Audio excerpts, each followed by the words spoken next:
दुर्ग जिले में रामनवमी के अवसर पर भिलाई में एक बहुत बड़ा आयोजन होता है, जिस आयोजन को श्री राम जन्म उत्सव समिति के द्वारा किया जाता है। आयोजन में भिलाई शहर के हजारों हिंदू एकत्रित होते हैं और रामनवमी के अवसर पर जुलूस निकाला जाता है।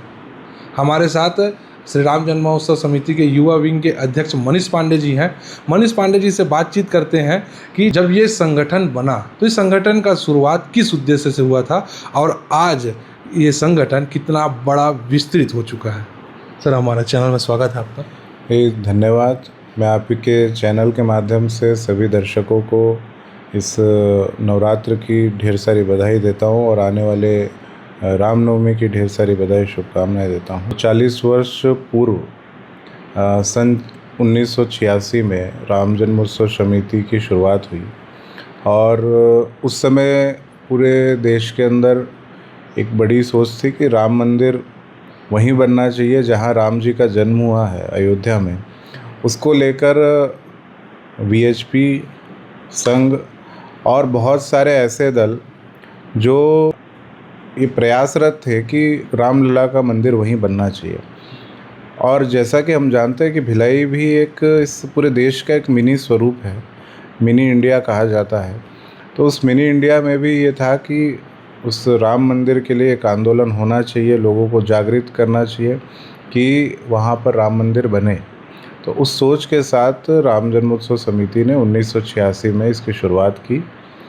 कुर्सी पार के HSCL के मंदिर से पहला ध्वज निकला था और उस समय बहुत सारे प्रशासनिक बाधाएं भी आई थी। तो जो हमारे उस समय तो हम लोग का जन्म भी नहीं हुआ था, पर बहुत सारे जो हमारे सीनियर थे, हमारे पिताजी बुद्धन ठाकुर जी, ऐसे लालचंद मौर्य जी और भी बहुत सारे लोग हैं जिन्होंने इसकी शुरुआत की। और वो फिर धीरे धीरे बढ़ता गया, एक मंदिर से 2 मंदिर, 3 मंदिर, फिर लोगों में जागरूकता आते गई। फिर 2017 में हम लोग करीब 300 साढ़े 300 मंदिर तक पहुँचे रहे। जब 350 मंदिरों तक पहुँच चुके हैं, क्यों ना इसे संगठन के रूप में विस्तार किया जाए और मंदिरों को जोड़ा जाए, जागरूक किया जाए लोगों को। तो वो अब 2017 से हम चालू हुए। फिर हमारा Guinness book of world record में नाम दर्ज हुआ कि इतनी बड़ी यात्रा पूरे देश में कहीं होती है तो भिलाई के अंदर होती है। फिर उसके बाद 2025 हो गया।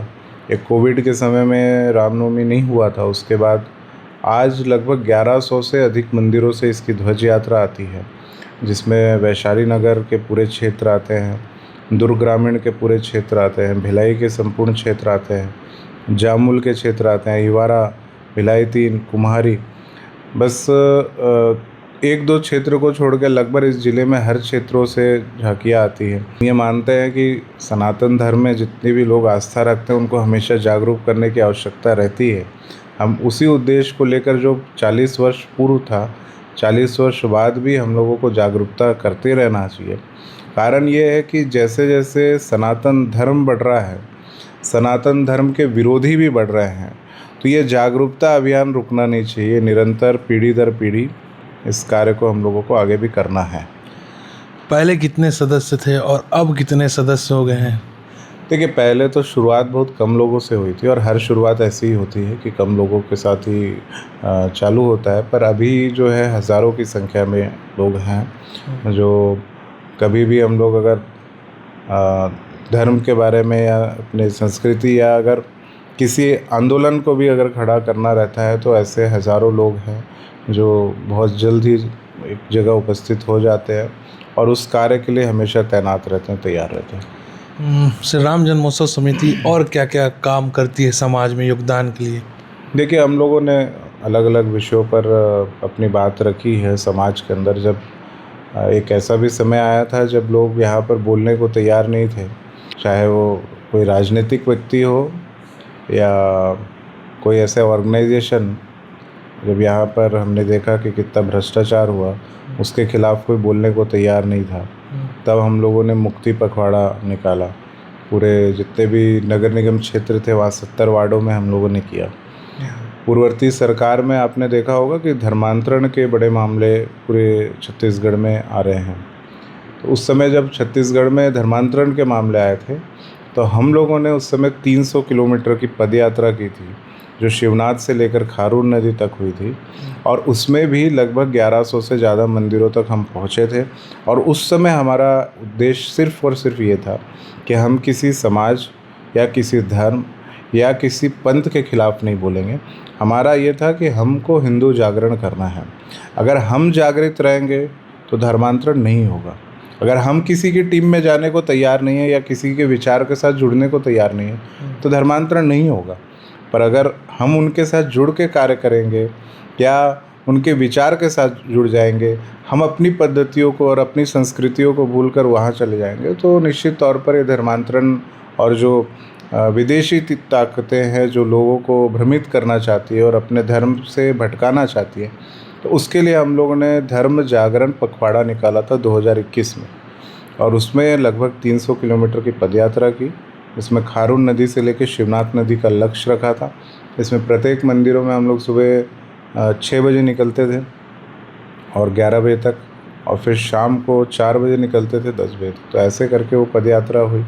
फिर उसके बाद कोरोना काल में हम लोगों ने सभी के घर में कच्चे खाने, फिर कच्चा राशन, फिर उसके बाद पके खाने, जो लोग यहाँ पे जो पुलिया के नीचे रहते हैं, जो ऐसे सशक्त नहीं हैं, उन लोगों के यहाँ खाने की व्यवस्था, पूरे गाय, उस समय में गायों को कुछ नहीं मिल रहा था, चारा नहीं मिल रहा था, पशु पक्षी जितने थे तो उनके लिए हमारी एक टीम अलग काम करती थी। फिर उसके बाद हॉस्पिटल में एडमिशन नहीं होते थे, इंजेक्शन नहीं मिलती थी, उसके लिए हमारी एक टीम काम करती थी। ऐसे करके फिर हमने एक सेक्टर 1 चौक के पास गौशाला टाइप का एक वहाँ पे भी लोगों को सपोर्ट किया कि जो गाय एक्सीडेंट हो जाती थी वहाँ पे हमने डॉक्टर रखा, फिर वहाँ मेडिकल फैसिलिटीज़ रखी। तो समाज में जो भी कार्य हमसे हो सकता है उस कार्य को हम लोग करते हैं। ब्लड डोनेशन भी हमारे माध्यम से होता है। हमारी बहुत सारी टुकड़ियाँ हैं जो अलग अलग काम करती रहती हैं। तो इस तरीके से जो समाज के लिए कार्य है ये भी कार्य करते हैं। और अभी आपने देखा होगा हम लोग एक मुट्ठी दान ले रहे हैं श्री राम के नाम। तो दान की प्रसादी, चूँकि हम लोग लाख परिवार से ज़्यादा तक हम लोग पहुँचते हैं, तो जो दान आता है बहुत ज़्यादा संख्या में आता है। तो उसको सिर्फ रामनवमी के प्रसादी में तो हम लोग नहीं कर सकते, क्योंकि मान लीजिए 10-12 क्विंटल चावल आता है और जो हमारी प्रसादी बनती है वो 3.5-4 क्विंटल की बनती है। बाकी का हम लोग ये करते हैं कि मान लीजिए हनुमान जयंती है, क्योंकि भगवान के नाम से आया, राम जी के नाम से, तो वो सबको प्रखंड वाइज हम लोग दे देते हैं कि आप लोग अपने अपने प्रखंड में जो भी धार्मिक कार्यक्रम हो उसमें, या समाज हित में अगर कोई कार्य हो, किसी बेटी की शादी हो या किसी की ज़रूरतमंद हो, किसी की वो हो, तो उसके लिए भी हम लोग उसके लिए कार्य करते हैं।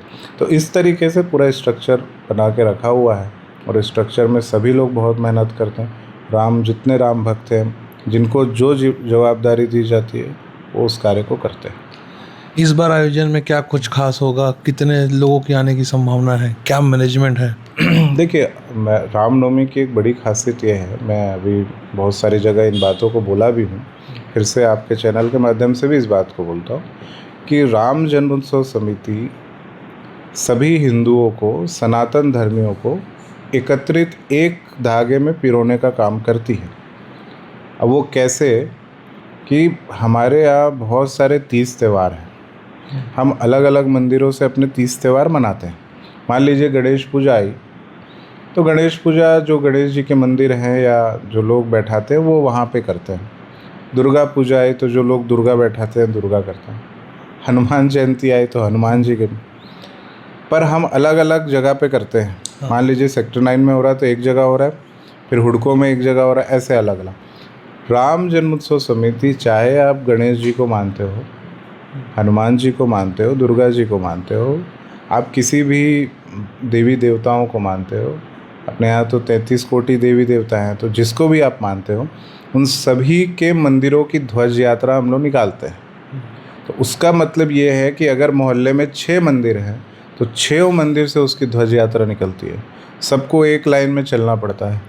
तो वो जो एक हमारा संगठित करने का एक जो प्रयास रहता है कि आप कार्यक्रमों में बढ़ जाते हो, उसमें बढ़ जाते हो, ठीक है, बहुत अच्छी चीज़ है वो आज तक, पर अगर जब हमारी शक्ति का प्रदर्शन करने का जब समय आता है तब हमको एकत्रित होने की आवश्यकता है, एकत्रित दिखने की आवश्यकता है, संगठित दिखने की आवश्यकता है। तो हम लोग उस तरीके से कार्य करते हैं और देखिए 1100 मंदिर उसकी ध्वज यात्रा आती है। यानी 1100 ध्वज इस बार भी आएंगे? लगभग 1100 तक तो आते ही हैं और बहुत सारे लोग जुड़े भी हैं इस बार। अभी मैंने सुना कि एक मुट्ठी दान के लिए उतई में भी बहुत सारे नए नए युवा जुड़े हैं जो इस कार्य को कर रहे हैं। और भी इस बार तो बहुत सारी महिलाओं ने बोला कि हम कैसे जुड़ सकते हैं, क्या प्रक्रिया है राम जन्म उत्सव समिति में। तो मैंने बोला कि कुछ प्रक्रिया नहीं है, आप लोग आइए, कार्य करिए, आप कार्य करते रहिए, प्रक्रिया कुछ नहीं होती, आप बस जुड़ जाएंगे। आपको करना क्या है, इसमें तो काम करना है, जो काम करते रहेगा वो तो अपने आप जुड़ जाता है। अच्छा, क्या क्या काम होते होंगे इसमें ज़्यादा? देखिए पहले तो हम लोग साल में हमारे जैसे मीटिंग वगैरह होती है, अलग अलग विषय पर मीटिंग होती है। ये तो परिस्थिति अनुसार होता है कि कोई जैसे बहुत सारे लोग सपोर्ट भी मांगते हैं हाँ। कि बहुत सारे कार्यक्रम ऐसे होते हैं जहाँ की भी राम जन्म उत्सव समिति के लोग आने चाहिए। तो ऐसे बहुत सारे कार्यक्रम होते हैं जिसमें हमारी इन्वॉल्वमेंट रहती है। कभी भूमिका हीरो की रहती है, कभी डायरेक्टर की रहती है, तो दोनों भूमिकाओं को राम जन्म उत्सव समिति निभाती है। तो ये थे युवा प्रकोष्ठ के अध्यक्ष मनीष पांडे जी, जिनको आपने सुना। सभी सनातन धर्म के लोगों को मानने वाले लोगों को एक साथ धागे में पिरोने का काम राम जन्मोत्सव समिति करती है। 1100 ध्वज इस बार भिलाई शहर से तमाम जगहों से निकलकर इस बार भी आने की संभावना बताई जा रही है। हमारे खबरों को ज़्यादा से ज़्यादा शेयर कीजिएगा, लाइक कीजिएगा। बिगुल न्यूज़ के लिए मैं हूँ गौरव तिवारी।